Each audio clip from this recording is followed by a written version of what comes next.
سلبي طريق ايجابي. انا كيف هي مثلا مواجهة. هلا سؤالك انه اكيد بيعترض التدريب للمشاكل.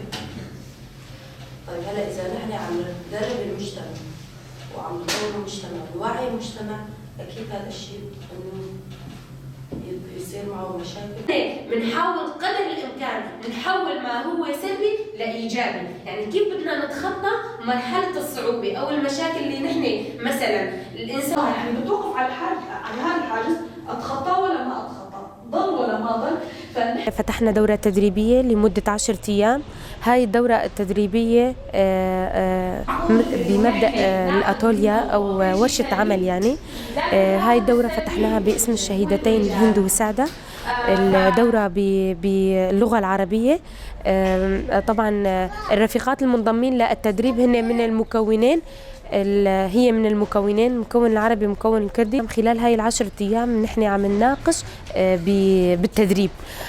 هذا التدريب مثلا بلشنا مثلا بأول يوم من التدريب بالتعارف، يعني كل وحدة عرفت عن حالها. خلال هاي التعريف نحن وصلنا فكرة التدريب مثلا من خلال كل وحدة شو نتجت وشو أعطت بمرحلة من العمر يعني بحياتها. فهذا كان بالنسبة لأول درس. طبعا في دروس كتيرة كمان، مثلا بدنا نناقش عن المشاكل التدريب في الحياة الاجتماعية. كمان بدنا نناقش عن النظام الرأسمالية اللي بتمارسه من خلال التدريب.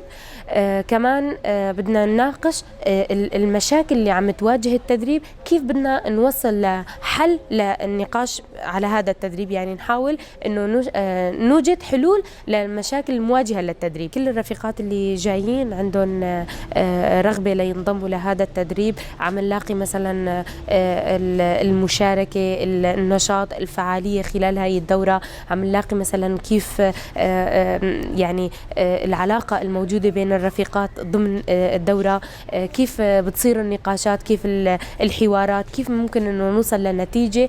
هاي النتيجة بالنهاية توصلنا نلاقي حل لمشاكل التدريب اللي نحن عم نعانيها بحياتنا ضمن هذا المجتمع. هذا النقاش هي إيجاد حلول للمشاكل اللي نحن عم نواجهها ضمن المجتمع الخاصة بالتدريب، وخاصة تدريب المرأة. بنحاول قدر الإمكان نحول ما هو سلبي لإيجابي، يعني كيف بدنا نتخطى مرحلة الصعوبة أو المشاكل اللي نحن مثلا الإنسان متى ما يقع. دائما كنا عم نواجه نساء معاهم عندهم اكتئاب، نساء في عندهم اكتئاب وعدم رغبة بالانعزال، رغبة بعدم الاجتماع، رغبة بعدم تلقي التدريبات. يعني هن رغم العادات والتقاليد اللي انفرضت عليهم هن ما عم يحبوا انه يطلعوا وما عم يحبوا يدخلوا. غير هيك عم تلاقي انه في نساء كتير حقوقها ضايعة وما عم تقدر تطالب بهذا الشيء. هلا وضع النساء بالمخيم بعد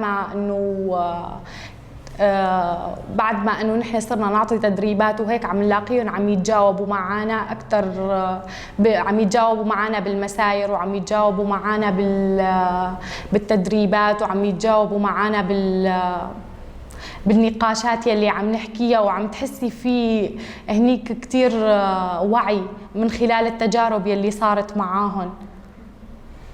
مروا هن بتجربة كتير قاسية، من خلال هاي التجارب يلي صارت معاهم عم تحسي في وعي كبير عندهم. من كتر ما كان في ضغط وتخويف وصهر وقهر وقمع، ففي كتير نساء ما عم تقدر تواجه هذا الشيء. يعني بفكرة انه الانسان شقد لاقى صعوبات وشقد من المرحلة من العمر مثلا عطى هذا التدريب او هاي التجربة اللي مرت بحياته لحتى وقفته اللي على الاجرين. يعني نحن وقفنا المشاكل اكثر شيء انه النساء ما تتقبل انه نسوي اجتماعات. يعني لما نروح على مكان يعني يمكن نضل مرات 5 ساعات انه نجمع العالم، ما تقبل بهالشيء، انه انا عندي شغل وانا عندي طبخ وانا عندي شيء وايش مستفيدين منكم. ما بعرف هالشيء انه الظلم عم تضغط على المرأة ولا شيء، بس ايه مرات يصير هالشيء انه هالنساء تيجي تخرب عقلكم، او يعني يصير تضارب بين الزلمة والمرأة، او ايه يعني تخرب يحاربوا يعني ببنات اول ما تطلع انه ما يخلوها حتى تحضر دروس، يعني يمكن انتم تخربون عقلها او ايش تشرحوا لها بهالتدريب.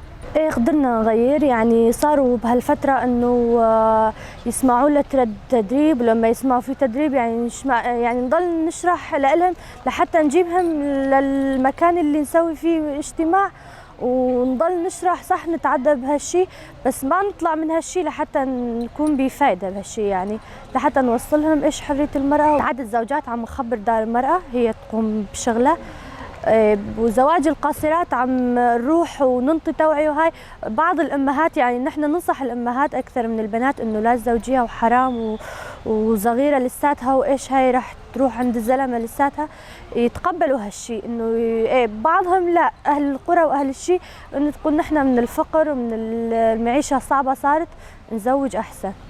رح نكمل درب هند وسعدة من خلال التدريب او التجربه والخبره اللي موجوده عندهم